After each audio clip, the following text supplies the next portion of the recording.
নমস্কার, রণজিৎ আপনাদের সবাইকে স্বাগত। আশা করি সবাই ভালো আছেন। আজকে ডিএ মামলার দ্বিতীয় দিনের শুনানি এবং শুনানিতেই চমকে দিলেন রাজ্য সরকারি কর্মচারীদের হয়ে মাননীয় আইনজীবী গোপাল সুব্রমণিয়াম। এত সুন্দর শুরু করলেন এবং মোহিত হয়ে শুনছিলেন বিচারপতিদ্বয় মাননীয় সঞ্জয় ক্যারল এবং মাননীয় বিচারপতি প্রশান্ত কুমার মিশ্র। একটু শুনুন।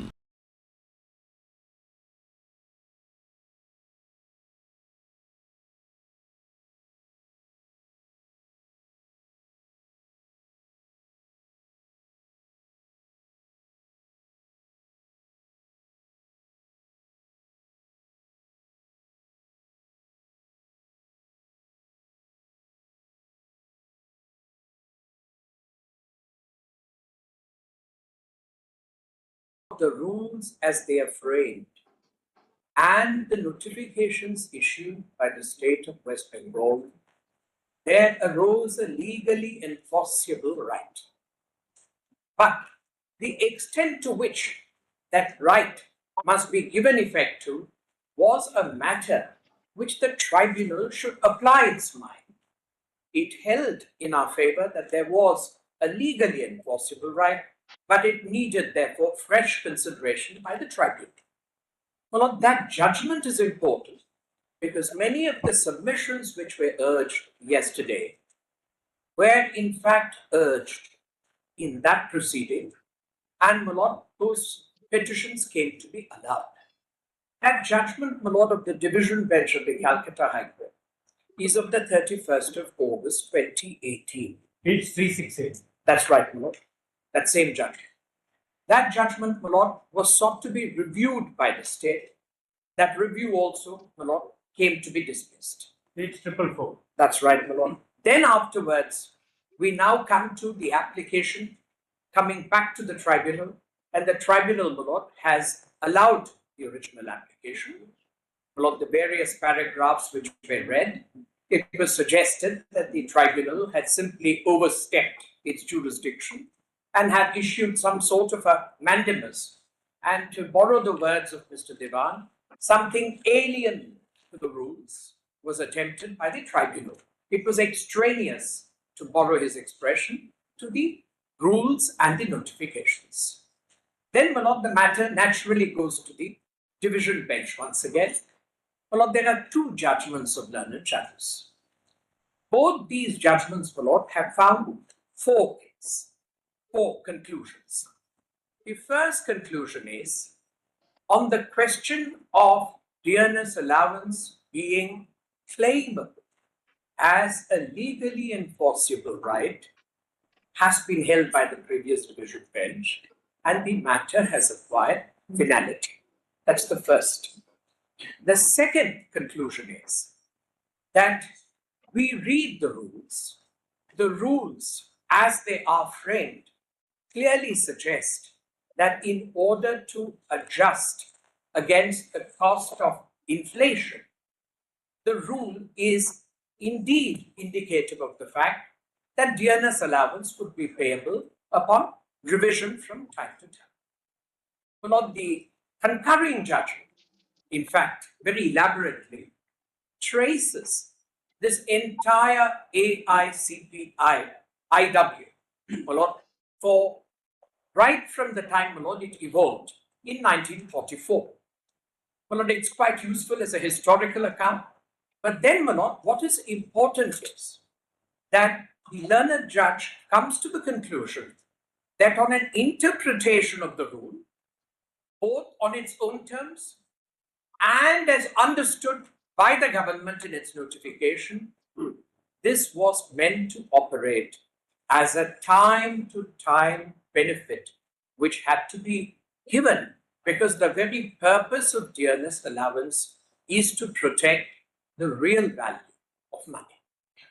Well, Lord, if one understands this aspect, that dearness allowance is really to protect the true purchasing power which your wages or your salaries are meant to achieve, and keeping in mind the revisions which take place, well, there is an adjustment, and that, well, is not something which is a matter of bounty, nor is it, my lord, a matter of, if I may say so, a claimable right per se. But if, my lord, the rules give this as a part of your emoluments, based upon an acceptance of the recommendations of the pay commission, then, my lord, I submit that becomes a compellable obligation.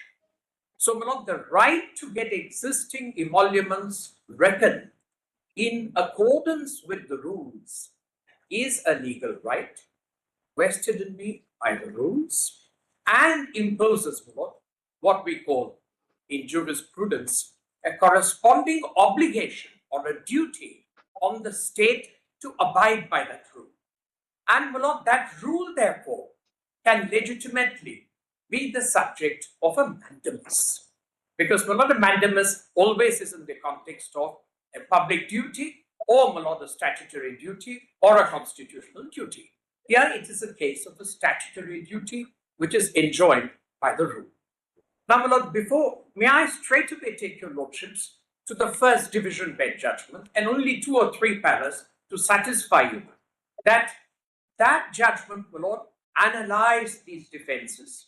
This very same judgment of 1954 Supreme Court, which was cited by Mr. Diwan yesterday, that is, my lord, the state of Madhya Pradesh judgment, was also examined, and the court distinguished it on the ground that the words of Fundamental Rule 44, which was being interpreted by Justice Venkatramaya in that judgment, provided for the word may.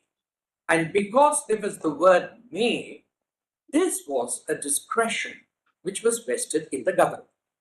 So, my lord, this is one aspect. The court also dealt with other judgments and said that the law is, if there is a pay commission, it is not binding on the state government. The state government may accept it, may not accept it, may accept it in part, may accept it in total. Now, my lord, the court, however, says that if it is accepted and is translated into a rule, then that rule imposes an obligation. So then the rule, well, a rule could also permit discretion. Now the question is, my learned friends in their interpretation want to invest this rule with having induced a point A, after which, my lord, there is only a remnant of discretion. And that construction, my lord, is the one which I seek to displace in my submission for your lordship's kind consideration. Because this is, my lord, really the scope of contest.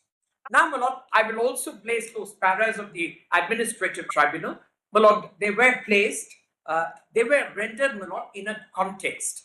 The context was that, my lord, the central government was making it a practice to give dearness allowance when necessary, twice a year, because, my lord, twice a year you have the benefit of the discovery of the index.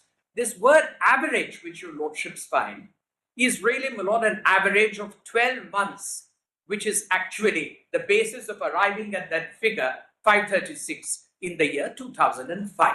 So that is why you have the word average index, because it's over a period, weighted average, my lord, for 12 months.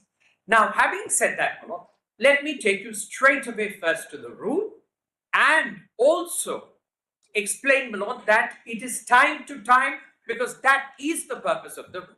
So may I straight away do that, so that we deal with the heart of the matter. We want to request. Please, certainly, my lord. We are conscious of this fact that we were conscious that you're going to argue that the division bench has already settled the issue and they have not filed any appeal, so therefore a judicata would apply. You are aware of that. Now, we would request you for one thing, because it's going to have pan-India implications. You please proceed as though we are hearing it for the first time. Certainly. Because we have to lay down the law. Certainly, my lord. Certainly. There's no difficulty at all. That's how we will. No difficulty at all. Mr. Diwan, Yes. Sibel, Yes. they were focusing only on the rule. Yes. So therefore, how do we read the rule Yes. to your benefit and advantage is what we want you to address Certainly, my lord. first, and then we'll Yes, certainly. Certainly. the manner it will. Certainly. And Manoj, even if it is pan India, I'm not, if I may say so with respect, I'm not overwhelmed by it because